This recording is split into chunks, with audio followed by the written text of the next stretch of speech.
قال النبی صلی اللہ علیہ وسلم خیرکم من تعلم القرآن وعلمہ. دیکھو گزشتہ کل قرآن کریم کے متعلق بات ہوئی تھی کہ کتنی محنت سے جمع کیا گیا قرآن کریم اور بالکل تیار ہمارے ہاتھوں میں ہے. اس کی فضیلت میں اللہ کے رسول نے کیا فرمایا؟ تم میں سے بہتر وہ ہے جو قرآن کو سیکھے اور سکھائے. دیکھو حسد کرنا بہت بری بات ہے، بہت بری بات ہے حسد کرنا.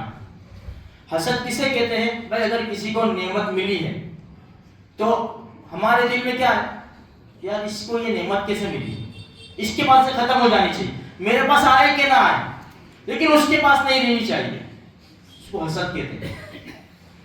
یہاں حدیث میں لا حسد الا فی اثنتین لفظ استعمال ہوا حسد کا، لیکن یہاں رشک کا، رشک کہ بھئی دو آدمی کے اوپر رشک کیا جا سکتا ہے. ایک تو وہ آدمی رجل آتاہ اللہ القرآن، جس کو اللہ نے قرآن دیا ہے، دن رات اس کے پیچھے لگا ہوا ہے.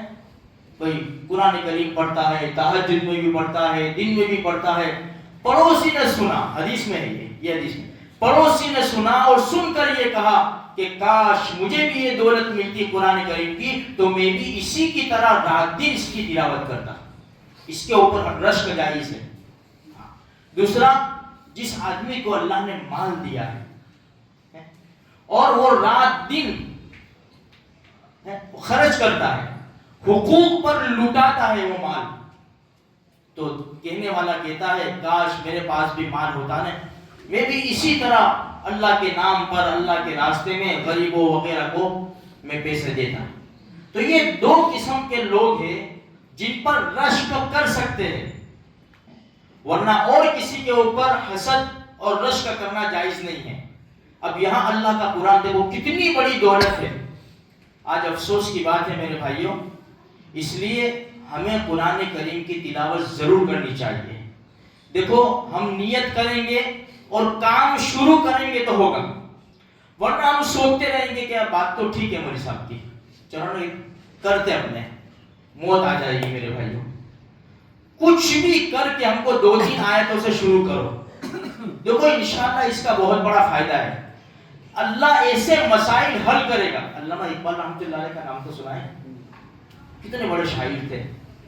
ان کی ہسٹری پڑھو آپ، سفر میں ہو یا حضر میں ہو وہ قرآن کریم کی تلاوت بالکل نہیں چھوڑتے تھے، بالکل نہیں چھوڑتے تھے. تہجد میں قرآن کریم کی تلاوت کرتے تھے.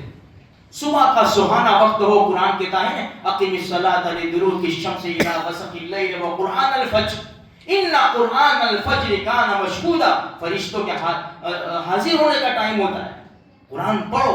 اس لیے میرے بھائیوں یہ قرآن اگر ہمارے پاس ہے یہ دولت اور ہم نے اس کو چھوا تک نہیں، ہم نے اس کو دیکھا تک نہیں، ہم نے پڑھا تک نہیں، عمل تو بہت دور کی بات ہے، تو ہم سے زیادہ بد نصیب کوئی نہیں ہے. اس لیے میرے بھائیوں ہم پڑھیں گے نا تو ہمارے گھر والے بھی دیکھیں گے، اولاد بھی ہماری دیکھے گی.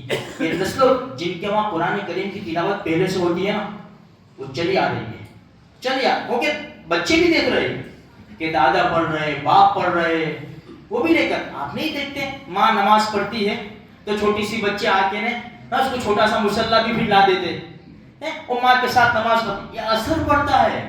گھر میں ڈانس ہوگا تو بچہ ڈانس کرے گا، ڈانس سیکھے گا، اثر پڑے گا. تو میرے بھائیوں یہ دل پر لینے کی تھوڑی سی بات ہے. اللہ مجھے بھی توفیق دے دے، آپ کو بھی توفیق دے دے، اور سارے مسلمانوں کو اللہ تبارک و تعالیٰ قرآن کریم کی تلاوت اور اس پر عمل کرنے کی توفیق عطا فرمائے.